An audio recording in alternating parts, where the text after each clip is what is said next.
अगर आपकी pregnancy high risk है, आपकी कोई प्रीवियस हिस्ट्री रह चुकी है मिसहैप की, मिसकैरेज की या बेबी के डिमाइज की, न्यूनेटल डेथ की, in that scenario we advise you to come more frequently to the clinic.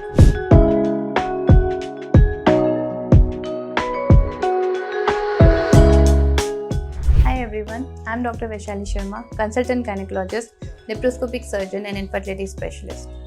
आज हम बात करेंगे हाई रिस्क प्रेगनेंसीज. किसी भी प्रेगनेंसी को हम हाई रिस्क तब कहते हैं जब उसमें साथ में कोई भी कोमॉर्बिडिटी एसोसिएटेड होती है. जैसे अगर लेडी को डायबिटीज़ है, हाइपरटेंशन है या हाइपोथायरॉयडिज्म है या कोई ऐसी डिजीज़ है जिसके लिए कोई वो ट्रीटमेंट चल रहा है कंटिन्यूसली, लाइक रूमेटॉइड आर्थराइटिस और any medicine for any medical disease. If pregnancy is associated with any other comorbidity, then it is called as high risk pregnancy. Also, if the pregnancy is not singleton, यानी कि एक के बजाय वहाँ पे twins हैं, triplets हैं, in that condition also हम बोलते हैं कि ये एक high risk pregnancy है. Third thing, whenever there is any history of mishap in the past, like पहले कोई miscarriages हो चुके हैं multiple times या कोई मिड टर्म प्रेगनेंसी लॉस है, like pregnancy in the 5th month या 4th month कोई अबॉर्शन हो चुका है. इन केसेस प्रीवियसली कोई एक हिस्ट्री है कि बेबी हुआ है, डिलीवरी जल्दी हो गई थी, प्री मैच्योर था या जल्दी करनी पड़ गई थी, या ऐसी कोई भी हिस्ट्री है पुरानी प्रेगनेंसीज में which can make this current pregnancy a high risk, then we call that pregnancy a high risk. And we have to find out the reasons of those causes. We have to find out कि क्या reason था कि वो mishaps हुए, क्या treatment है जो हम अभी कर सकते हैं and we can save the current pregnancy. तो ऐसी conditions होती हैं जिसके लिए हम उस current pregnancy को high risk बोलते हैं. और उस high risk pregnancy के लिए we have to be more careful, we have to be obviously more cautious. आपकी तरफ से आप क्या कर सकते हो, आप अपना नाम एक ऐसे क्लिनिक में रजिस्टर कराएं जहां पे हाई रिस्क प्रेगनेंसीज का ही ट्रीटमेंट होता है, because there the frequency of follow ups is different, treatment is different and the investigations are also different.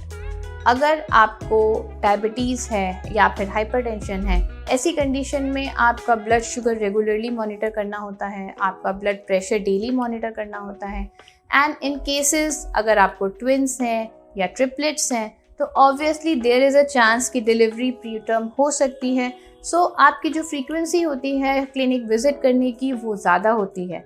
Normally हम एक प्रेग्नेंट लेडी को initially we call them at an interval of 3 to 4 weeks. जब एक बार 3 महीना cross हो जाता है we call them maybe 4 weeks at an interval of 1 month sort of. एक बार 5th month क्रॉस हो जाता है we ask them to come again till the time या तो उन्हें कोई इमीडिएटली प्रॉब्लम है तब आए, अदरवाइज 1 month के गैप पे it is a normal interval for a normal pregnancy. But अगर आपकी प्रेगनेंसी हाई रिस्क है, आपकी कोई प्रीवियस हिस्ट्री रह चुकी है मिसहैप की, मिसकैरेज की या बेबी के डिमाइज की, न्यूनेटल डेथ की, in that scenario we advise you to come more frequently to the clinic. हो सकता है हम आपको हर 2 हफ्ते पे बुलाएं, हो सकता है हम आपको हर 2 हफ्ते पे अल्ट्रासाउंड के लिए एडवाइस करें. So high risk pregnancy has to be taken care of very carefully. You have to be very cautious. And जब आप विजिट्स करते हो क्लिनिक पे और वो टेस्ट हमें नॉर्मली हम 1 महीने में कराते तो हो सकता है आपके हमें हर 2 हफ्ते पे कराने पड़े. एंड इन दैट सिनेरियो आप विजिट करते हो, वो टेस्ट रेगुलरली कराते हो, which tells us that this baby is secure, pregnancy is going on nicely, there is no problem at all.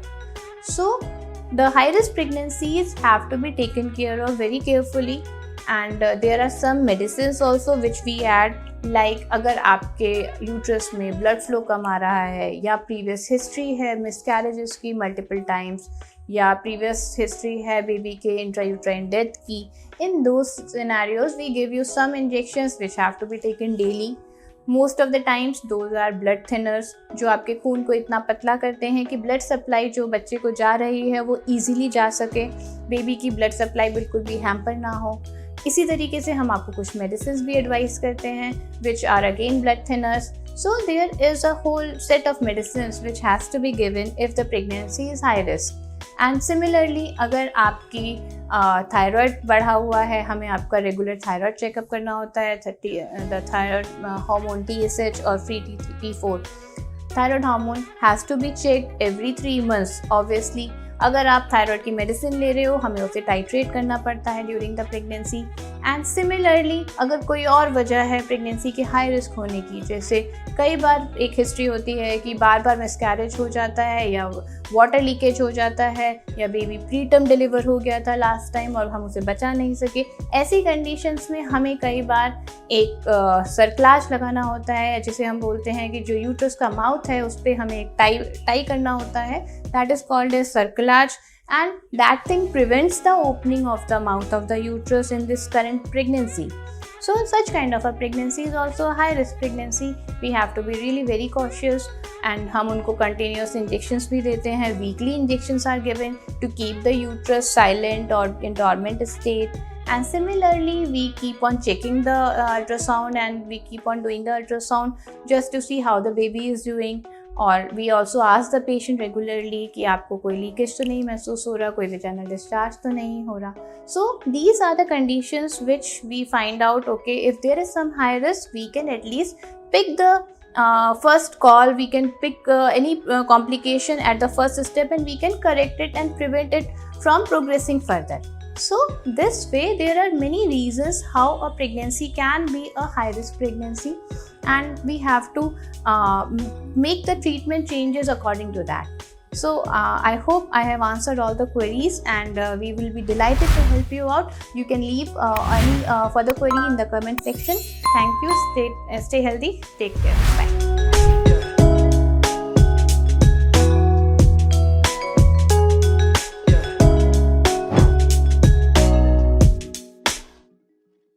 Yeah.